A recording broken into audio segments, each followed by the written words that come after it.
Bien, entonces estábamos en esto. ¿Hay ejemplos en el Antiguo Testamento de mujeres que hayan sido usadas por Dios y con este llamado específico de Dios para liderar o ejercer cierto rol de liderazgo o algo así, tal vez? Muy bien. Sí, de hecho, el Antiguo Testamento nos presenta varios ejemplos. Hay que decir, muchos cuando ven el Antiguo Testamento y ven que la mujer estaba excluida del sacerdocio, asumen inmediatamente que la mujer no tenía nada que ver con la adoración a Dios.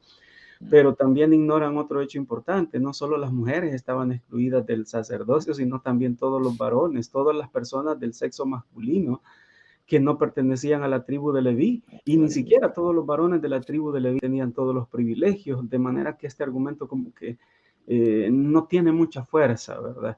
Decir que el sacerdocio se dio a varones, sí, pero también habían restricciones de todo tipo. También se excluyeron varones de otras razas, de grupos étnicos e incluso dentro de Israel. Ahora, si bien es cierto, dentro de la misma cultura judía, y la ley lo establecía así, el cabeza de familia era el que presentaba los sacrificios y ofrendas en beneficio de la familia. El Levítico 1:2 nos da fe de ello. También la mujer podía ofrecerlos en ciertas circunstancias. Incluso, a diferencia de las religiones paganas de otra época, donde la presencia de una mujer era considerada inmunda, dentro de la misma cultura judía, y la ley lo mandaba así, las mujeres podían concurrir fielmente a la fiesta de los tabernáculos, a la fiesta anual que se ofrecía solemnemente a Jehová, incluso al festival de la nueva luna, ¿verdad? Algo inaudito en otras culturas del Medio Oriente. En cuanto a mujeres que ejercieron liderazgo, quizás la primera que debería destacar en todo esto es María, la hermana de Moisés. Ella poseía un precioso don profético y a la vez musical que la convirtió no solamente en una líder de alabanza, sino en una profetisa y en una mujer que era reconocida por su liderazgo, ¿verdad? Al punto que incluso llega un momento quizás que el orgullo le traiciona y ella siente lo que ya mismo el pueblo expresaba, que la veía como una figura de autoridad. Y bueno, alguien podría señalar, sí, pero Dios la castigó a ella. Sí, claro, la castigó, pero no la castigó a ella sola, la castigó a Aarón. Y no por ser líder, porque Dios mismo había reconocido su liderazgo, sino por extralimitarse dentro de las funciones específicas de su área, ¿verdad? Moisés tenía una área, Aarón un área y ella otra.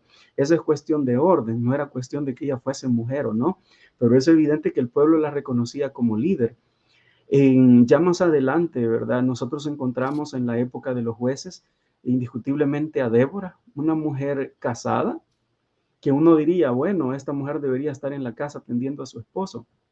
Y en la Biblia se nos presenta a ella como ocupando dos posiciones u oficios bien clave. Uno de ellos como profetisa.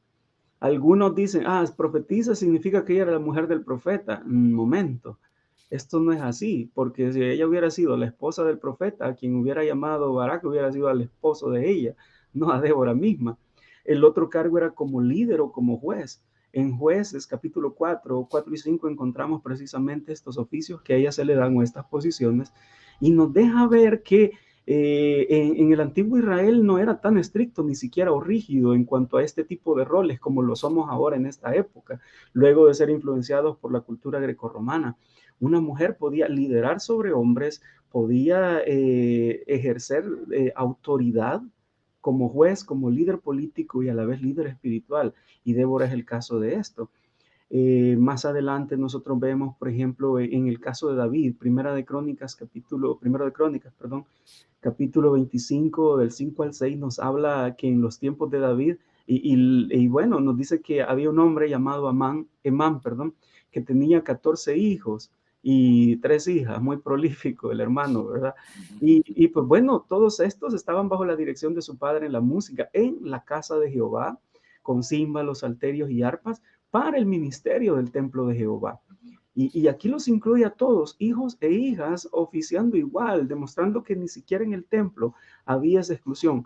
Más adelante, a medida que los judíos se fueron relacionando con otros pueblos, y sobre todo luego de la influencia griega, helenística, ya las mujeres fueron restringidas del acceso a ciertos lugares del templo. Y eso ya lo vemos en la época de Jesús, ¿verdad? Que había un atrio para mujeres.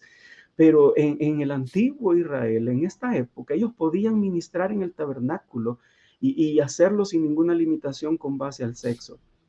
Segundo Samuel 20, del 15 al 22, nos habla también de una mujer sabia de Abel Bet Macá, que ustedes no ven acá a un hombre dirigiendo la ciudad o presidiéndola en el área política y administrativa, sino que Dios la usa para dirigir y para salvar la ciudad. Y ella toma las riendas de la autoridad.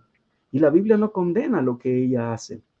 Ahora, quizás para mí el ejemplo más grande de una mujer que toma el rol de autoridad, y como dije, ya el Antiguo Testamento nos ha presentado todos esos ejemplos de anteriores de Débora, de las hijas de Man, de María, eh, de esta mujer de Bet-Macá, pero para mí un gran ejemplo en este caso es Hulda.